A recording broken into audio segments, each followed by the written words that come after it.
Kwa miaka mingi kumekuwa na mgogoro kati ya Korea ya Kusini na Korea ya Kaskazini. Lakini wakati huu kuna vita vya siri vya Korea Kaskazini na Kusini. Lakini je, Kim Jong-un anakaribia kushinda vita hivyo? Endelea kuwa nami uweze kufahamu kwa mapana. Mpaka kati ya Korea Kaskazini na Kusini una uzio mnene wa nyaya na mamia ya vituo vya walinzi.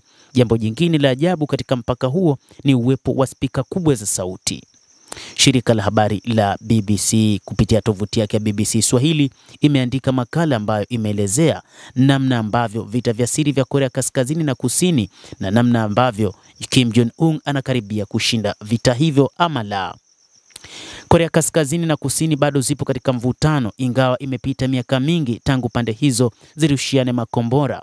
Kwa sasa nchi hizo zinapigana kwa njia ya hila, vita vya taarifa. Kusini inajaribu kupeleka taarifa Kaskazini na kiongozi wa Korea Kaskazini Kim Jong-un anajaribu kuzuia hilo kwa nguvu zote. Anawakinga watu wake kutokana na habari za nje. Korea Kaskazini ndio nchi pekee duniani ambayo haina internet ya nje kwa watu wake wa kawaida. Vituo vyote vya televisheni, vituo vyote vya redio na magazeti vinaendeshwa na serikali.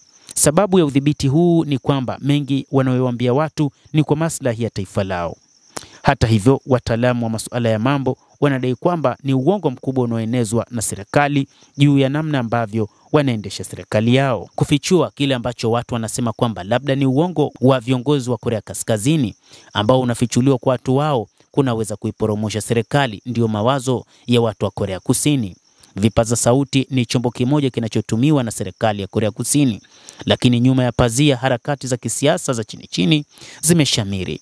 Kuna idadi ndogo ya watangazaji wa mashirika ambayo husambaza habari usiku wa manane kupitia mawimbi mafupi na ya kati ya redio ili wa Korea Kaskazini waweze kusikiliza kwa siri. Maelfu ya flash USB na memory card husafirishwa kwa magendo kila mwezi zikiwa zimesheheni taarifa za kigeni. Miongoni mwao ni filamu za Korea Kusini, nyimbo na habari zote zimeundwa ili kupinga propaganda za watu wa Korea Kaskazini. Lakini wale wanaofanya kazi katika uwanja huo wanahofia kwamba Korea Kaskazini inapata ushindi. Sio tu kwamba Kim anawakandamiza wale wanaopatikana na maudhui ya kigeni, lakini mustakabali wa kazi hii uko hatarini pia. Sehemu kubwa ya kazi hizo hufadhiliwa na serikali ya Marekani na upunguzaji wa misaada kutoka kwa Rais wa Marekani Donald Trump umeathiri mipango hiyo. Kila mwezi timu ya shirika la Unification Media Group UMG la Korea Kusini huchukua habari za hivi punde na taarifa za burudani na kuziweka pamoja kisha kuziweka kwenye vifaa kama flashi. Maudhui hayo ni pamoja na programu za elimu, habari za kuwafundisha wa Korea Kaskazini kuhusu demokrasia na haki za kibinadamu, maudhui ambayo Kim anaaminika kuyaogopa zaidi. Kisha vifaa hivyo hutumwa hadi kwenye mpaka wa China ambapo washirika wanaoaminika wa UMG huzisafirisha kuvuka mto hadi Korea ya Kaskazini. Tamthilia za Korea Kusini zinaweza kuonekana hazina tatizo, lakini zinafichua mengi kuhusu maisha ya kawaida ya kila siku na kuonyesha uhuru na jinsi Korea Kaskazini ilivyonyuma kwa maendeleo. Filamu hizi huleta changamoto kwa uzushi wa Kim kwamba wale wa Kusini ni masikini na wanaonewa. Baadhi ya watu wanasema walilia wanapokuwa kitazama filamu hizo. Hata hivyo ni vigumu kujua ni watu wangapi hasa wanaopata flashi hizo. Lakini mashuhuda waliokimbia Korea Kaskazini hivi karibuni wanasema taarifa zinaenea na zina athari chanya. Wakimbizi wa hivi karibuni zaidi kutoka Korea Kaskazini wanasema maudhui ya kigeni ndiyo ambayo yaliwachochea kuhatarisha maisha yao ili kutoroka, anasema Sokil Park ambaye shirika lake la Liberty linafanya kazi ya kusambaza maudhui haya.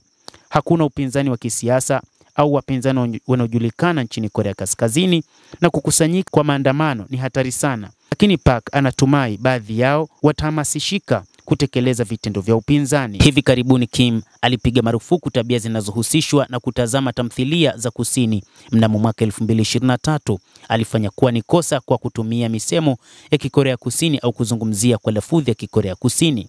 Maafisa wa vikosi vya vijana wanashika doria mitaani wamepewa jukumu la kufuatilia mienendo ya vijana.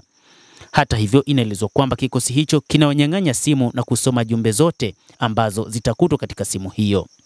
Lakini kufuatia kurejea kwa Donald Trump katika ikulu ya White House mapema mwaka huu, fedha zimekatwa kwa mashirika kadhaa ikiwa ni pamoja na yale ya kupenyeza habari Korea ya Kaskazini.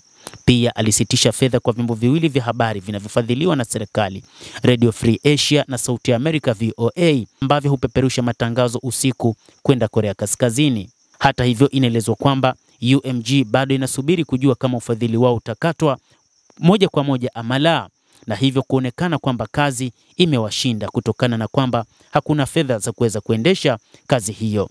Na hii ndio ambayo inasababisha kwamba vita vya chini chini na vya siri vya Korea Kaskazini na Kusini, Kim Jong-un anaikaribia kuishinda Korea ya Kusini kutokana na kwamba ufadhili umekatika kabisa katika kuhakikisha propaganda zinaenezwa Korea ya Kaskazini kutoka Korea Kusini. Basi mtazamaji, endelea kuwa nasi, lakini usisahau kulike, kucomment pamoja na kusubscribe channel yetu hii ili upate habari hizi kwa mapana hapa The World News. Naitwa Adam Hussein, endelea kuwa nasi wakati wote.